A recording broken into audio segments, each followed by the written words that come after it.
craziest disc jockey, Jonathan Brandmeier. You all know him. He's just a guy from Fond du Lac, Wisconsin. One of 6 kids in a big old Catholic family. He's my favorite little nutty buddy.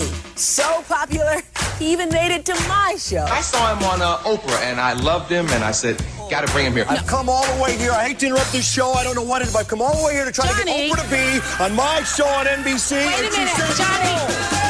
We're in Chicago with 4 of the greatest disc jockeys in the country. The one and only Norm Macdonald. I'm terrible at telling jokes, but a guy, his whole head is a giant pumpkin. His friend goes, what happened? He's like, I found this genie in a lamp, and he gave me 3 wishes. And he's like, what happened? He goes, well, the first wish I wished for like $100 million, and I got it. And then for my second wish, I wished for like a beautiful lady, and I got her. And the guy's like, yeah, but what happened? He's like, the third wish, that's where I really blew it. And the guy goes, what happened? He goes, I wish for a giant pumpkin head. We have a special celebrity guest, Johnny. Hello. Is this Michael Jordan? Yes, it is. Michael Jordan! Michael, how are you today? Just fine. How you guys doing? Thank you for calling. No problem. You calling for a request on the loop?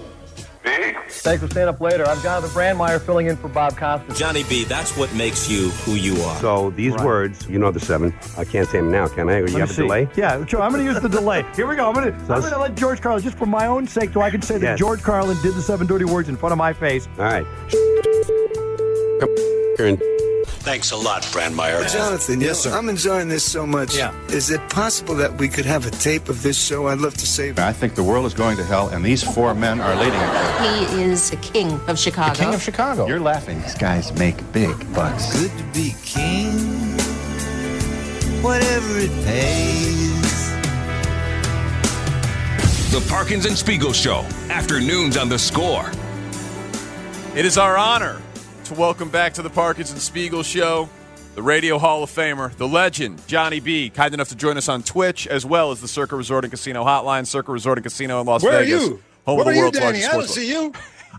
I'm here, Johnny, right here. Hey, Matt, you there? I'm here, man. Hey, by the way, man, was it Tannehill that did that? That almost made me tear up. That was beautiful, that little introduction. I forgot all about that. But actually, the one that got me the most was Carlin. And I'll never forget Buzz. I go, wait, just no, say the 7 dirty words right now, and I'll get the delay. And I'm thinking, if I don't get it, I don't get it. There is Carlin, and I'm sitting there, and he does the 7 dirty words, as you just heard. And you go, holy crap, that's historical. And right in front of me, that's the beauty of this job, right, guys? You get to speak to people that you wouldn't get to, me from Fond du Lac, Wisconsin. He also go in there, hey, Michael Jordan, good, get the hell out of here, security. They wouldn't let me talk to Michael Jordan. But my last run-in with Michael Jordan was a long time ago. I was at, believe it or not, underground bar. And Billy Deck, Mr. Promoter, I walk in and he goes, hey, Michael Jordan's over there. You should go meet him. I go, I never met him. I've talked. No, come on over and meet him. And Michael's got the white Nike hat and the white Nike outfit all the way down. Like everything was shining. And they were playing, what's that song, Matt? You would know. It's all about the money. It's all about the money, right? Something. What is that song, Matt? I don't know, Johnny. I'm letting you down. It's one of the worst moments of my life right now. All about the Benjamins. No. Well, you're a music dude. All about the Benjamins. Must be the money. It must be the money. Yeah, whatever. But that's it. Must be the money. Thanks, and that Chris. song was playing, and Michael was doing it, and Billy goes, Michael, Johnny B, and Michael, hey, how's it going? How's it going with you? And that's what we did. We danced in his table to that song. And then I left. It's amazing. So Carlin saying the 7 dirty words to you is the one that got you in Chris Tannehill's amazing open. Jonathan Brandmeier. Yeah. The one that got me was Tony Bennett saying, hey, could I get a tape of this? This is really good. I like it a lot. Could I get a tape? I like things that are great. I mean, it's Tony freaking Bennett. It's amazing. Yeah. I think only people like that are in this business would appreciate that, because I went, I go like this to Tony, the rest of the tape is, I go, Tony, we're doing the interview right now. I know, but you're just doing a great job. You know what the best Tony Bennett is? Tony Bennett's brother on Saturday Night Live. When he tries to catch up to be like Tony, it's really adequate. You know what I'm talking about? Martin Short. Yeah. He tries to do the Tony Bennettisms, and you can't do it. I'll tell you one thing. There's cats in the alley over by my house. It's not as good. Not as good as Tony. No. But I see that, Matt. I see that makes because he's, like you say, that guy is a freaking legend, man. So are you. So are you. Well, I mean, so like I listened to that, 90-second intro or whatever, and there's 100 unbelievable cool things. There probably could have probably been 90 minutes. How much of the stuff from your career do you think you've forgotten about? And you're like, oh yeah, I did that. That is really cool. Okay, well, I can tell you one thing that just happened. Right, I swear to God, before we came on my phone. I get a call. Don't ask me how this guy has my number, but just 1 second. Let's see if you can hear this. Okay. Hi. Calling for, this is Johnny B. This is Janet.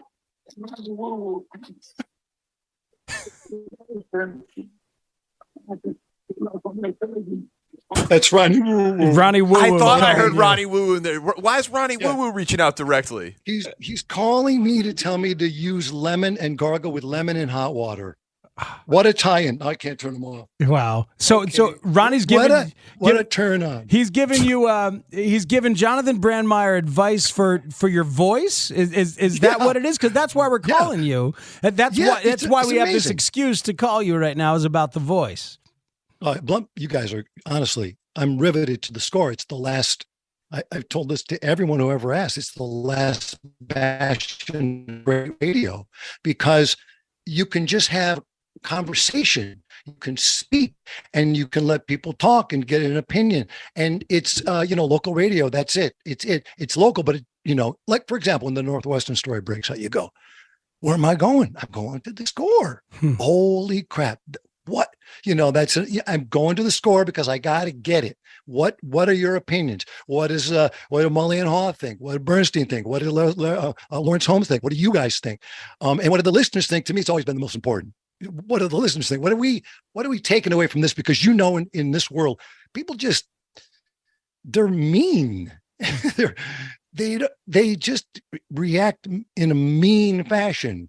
And I would like that in this world to go away. Amen. Let's go away. Let's be nice to each other. Wow, that's pretty cool. It would be amazing. Jonathan Brandmeier just called the score. What'd you say, John? The last bastion? Last bastion. Go ahead. You can get this on tape. The last bastion of talk radio.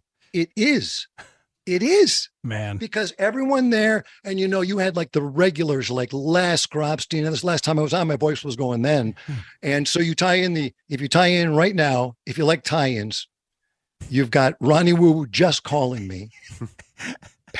Pat Hughes, you go to David Haw at the Score, who wrote a story about Pat Hughes that saved my life. And it's not over yet, but I'm on the way. And I went to one doctor. Is that what you wanted to ask? Well, yeah, I mean, so Pat Hughes is getting the Ford C. Frick Award. He's going into the Hall of Fame this weekend, and Pat is so generous and so kind.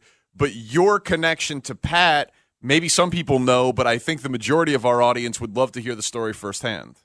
Yeah, and it's I love telling it because it's Pat Hughes, and I know Pat doesn't like to be personal. I never like to talk about my personal stuff. I just thought it was like, I don't know, arrogant. I don't know what to think, what it was, but I just didn't do it that much. But Pat Hughes and the David Haw story really changed everything for me because I went to doctor number one. I'll make this quick. Doctor number one. He said, well, you got vocal cord. They look like this. On the left side of your vocal cord, you got all kinds of plaque, white plaque, luplachia. It's all there. On the other side is a big bump. We don't know what it is. It's a bump, but we gotta go in and get it. Boom. We got to go in and get it. What does that mean? Maybe 5 to 6 weeks of radiation, and possibly you be working with a voice box. Wow, scary as hell. We'll reestablish with Jonathan Brandmeier, and he's talking about the different doctors you see. Danny, I don't know if you remember what it was before you and I were together. I lost my voice completely and was in absolute terror about the future of my life, singing and talking. That's your currency. Yeah, exactly. And I went to one doctor who scared the hell out of me and said, you're going to need surgery and be silent for 6 months, and then good luck after that. Went to another doctor who said, I don't think there's anything I can do. Went to a third doctor who completely understood the issue and absolutely saved my career. So I can relate to that kind of thing. And he's talking about the article written by our colleague David Haw, which is crazy, about Pat Hughes when Pat was able to open up about his own voice troubles in the Chicago Tribune. And that's what Johnny read and changed his life for the better. It's quite something. Yeah, they got in touch and they helped him out, and we'll get Johnny B back and he can kind of pick up the story. But that's the thing where all different levels of this, all different times, but like that's the ultimate. Like, can you hear me? We got you, Johnny. Oh, because I said to Shane, I'm trying to text him. I said, because and it's the one thing I wanted to set up front. I'm living in the North Woods of Wisconsin. Yeah, I hear. And the internet, we have no high-speed internet, none. So, hey, Shane, just text me the hotline. If we were to break up, I'll call back right away. And by the way, Matt, you recapped that lovely. I heard it all. And that and so Dr. Number one, you're going to do a voice box. Dr. Number two, by the way, in that room where he said that first, Dr. Number one, behind him was the technician with the camera that goes into your throat, whatever it is. And the guy, when he said that, the guy behind the doctor goes, he can't do that. He's Johnny B. Like that. And the doctor was like, who in the hell is Johnny? Like who? And he goes, oh, he doesn't from around here. I said, no, don't worry about that. But what do you mean by that? And I found out later that guy got in trouble. So let's go to Dr. Number two. Dr. Number two says the exact same thing. Basically, we're going to go in, we're going to cut it out. So now we start looking for articles, and Lisa, my wife, she comes up with this article. Here's a story from David about Pat Hughes, almost similar to what you have. 2017. I go, oh, okay. So now here's the baseball. Here is the sports tie-in, ladies and gentlemen. So you got Pat Hughes going into the Hall of Fame. He's as great a human as you think he is. So here's the first base. Boom. I know the Caspers. So Len Casper. Len, can you get me, and Pam, his wife, can you get me contact to Pat Hughes? This is a Sunday. Pay attention. Sunday. Locked Boom. in. Email to Pat Hughes. you got it. Email to Pat Hughes. Boom. Pat, I'm going through some things. Bang. Phone rings 5 minutes later. Pat Hughes. Hey, tell me what's going on, JB. Here's what's going on. Hold on. You need to talk to Dr. Aaron Friedman. He was the doctor I think he was in Chicago first. Now he's at UC Cincinnati. He mentored under Dr. Zeitels, who is Dick Vitale's, Roger Daltrey's, Lionel Richie's. Wow. These guys are vocal cord dudes. So this is Sunday night. Pat Hughes hangs up. Dr. Aaron Friedman. And he's talking to me. What do you want to do? He goes, got any pictures? I got some pictures. He goes, let me look at them. Oh, I sent him on the phone. He goes, okay, get in here right away. I come in and he does the surgery number one. This is May 4th, 2022. Had a 3-month checkup, a 6-month checkup. And last week, June 22nd, I had a 1-year checkup. I mean, I'm good to go. Like I was good to go after 8 weeks. Oh, by the way, you can't speak. Can't speak for 2 weeks. Think about that. That must be impossible. You guys right now, so soak it in, Danny and Matt. You can't speak. Not a word, not utter, not burp, nothing for 2 weeks. Third week, you can 5 minutes. Fourth, 10 minutes. Fifth, you get it. 15-minute increments, and then you're talking. I'm feeling great. I show up on the WGN Morning News, and I'm just having the time of my life. I go, let's go back to work. Let's do it. But in the back of your mind, you always think, that 1-year checkup's coming up. So 1-year checkup is he stops in the middle of the cameras and the nose, and then he just goes, okay, in my business, the doctor says, we don't like to see things growing. So it's growing. This was a cyst on the right, taken out. Scarring from overuse. And make note of this, Matt, talking, singing, performing without warming up. You know what I mean? Yep. It's brutal. You have to warm up. I remember going out in concerts with the band, with the leisure suits, and then they say, you just warm up. And I'd go, yeah, let's go. That was it. Yeah. Let's get out there. So, and he said, so on the left side, that white plaque, it was small that they took the biopsy out of, is now growing. So they got to go back in on August 1st, and they got to do it again. Wow. And that's what's happening. Wow. So we bring some of that up in the podcast. I kind of told people what's happening there. But Pat Hughes, he sent me a letter after I got out of surgery. And after I started talking again, I said, I can't thank you enough. I said the same thing to David. What a beautiful dude. And I sent a note, and it is, and Pat said, JB, I don't have it in front of me, but it said, JB, I'm so glad to hear the doctor took care of you, blah, blah, blah. long may, as Neil Young said, long may you run. That is awesome. I love that Pat Hughes was that kind and helped out that much. You mentioned a couple times the band, the Leisure Suits. Johnny B, not just a radio legend, but a singer and many albums. Somebody said they want Tributosaurus to become Johnny B and the Leisure Suits. They don't know how funny that is. My brother was a Leisure Suit. My big brother John was in your band. Didn't he play horns? He played bass. He played bass way back in the day with Kevin Kline was playing keyboards at the time, if you remember Kevin. Kidding. Yeah. No, wait. Kevin Kline was on trombone. Oh, right. Okay. Yeah, that's right. Yeah. So I remember these with the bonehead horns, ladies and gentlemen, the bonehead horns. Exactly. And then that woke up this morning, my head was a mess. Whatever. They were great. But yeah, your brother really. Yeah, I never put that together. Ever. Absolutely. And where are we? So I got a band, you got a band. Who else we got? Bob Stroud. Where are we? Radio people with bands. Buzz Kilman, the great Buzz Kilman.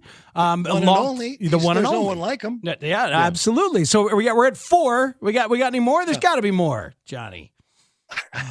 Steve Dahl, Teenage Radiation. That's right, Steve Dahl. So when you say the score is the last bastion and connected, that's I think when we're at our best, we feel like we're doing a Johnny B and Buzz or a Steve and Gary. We're part of this kind of collective of voices of Chicago, live and local and improvised and just trust in each other. It's a special thing, isn't it? It really is. And you guys are. It's not, I'm not just blowing smoke. You guys are. I mean, ask me, okay, what's the last question yesterday? You were talking about the contractual marriage. And I walk around and I go, wait a minute. What is that question again? What was the question again? If you want, you could marry any celebrity and get away with it without getting in trouble with your wife. Mm-hmm. Who would you marry? Who would you marry? And I'm going, I know. You want my answer? Yes. Yes, we do. Laura Pippen. Larsa Pippen. Really? Yep.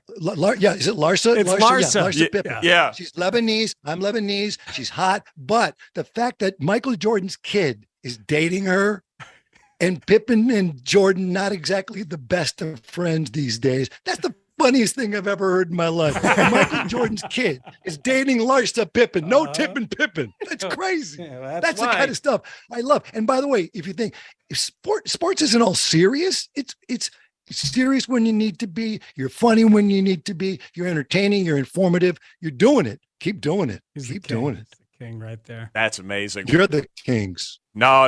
Shane's the king. I heard Shane was the king yesterday. Yeah.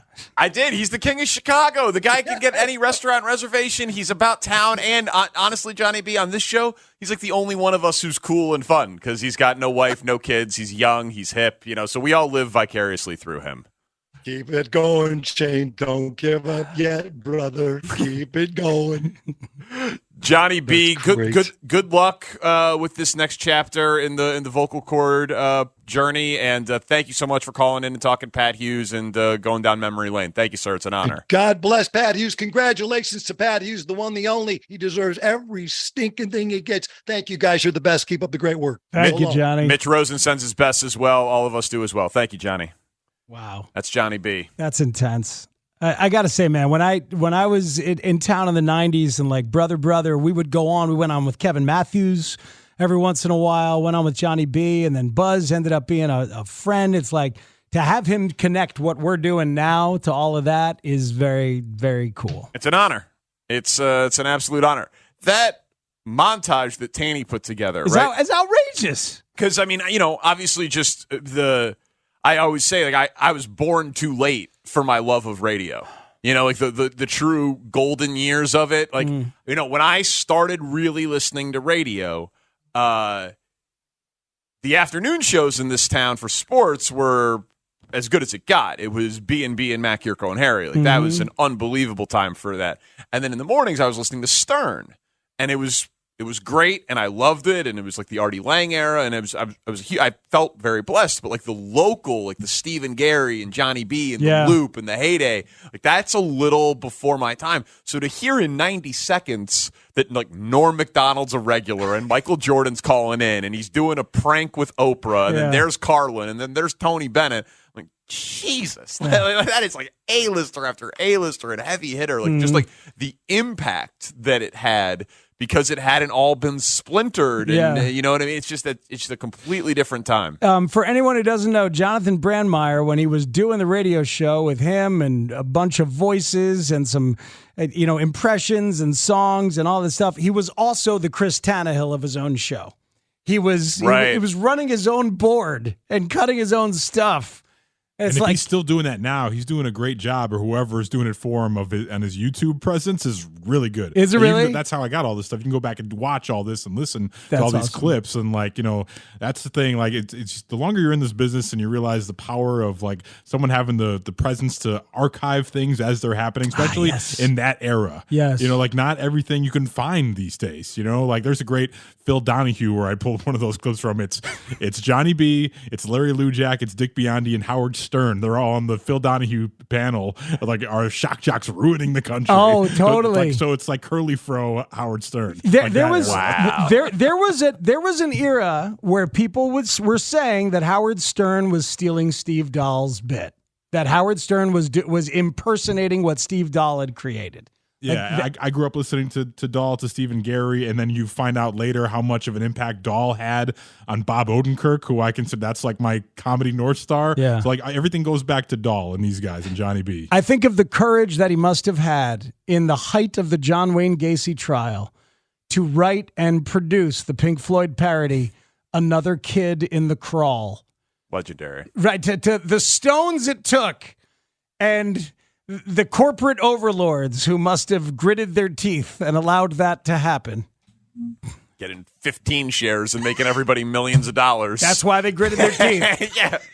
That's a lesson that actually you can draw a direct through line of that lesson. Yeah. I had no clue that he listens as often as he does. That's amazing. He referenced a question from One Last Thing yesterday. Do you have any idea how much I have to step up my game now? That was my radio hero growing up. We called you the king. We listened to Johnny. We listened to Stephen Gary. We listened to all that. My dad brought me up on all of that. I had no clue he was a P1. That's amazing. That's quite something. And I'm either going to stop talking altogether or talk even more. We got to be better. He'd appreciate both of those responses. Speaking of One Last Thing, you can get some questions in right now. Don't forget, big station announcement on this show tomorrow at 2:30. Set your alarms. Think you're going to be very, very excited about that. And we're always on the lookout for Justin Fields being snubbed. This is disrespectful. Next on The Score.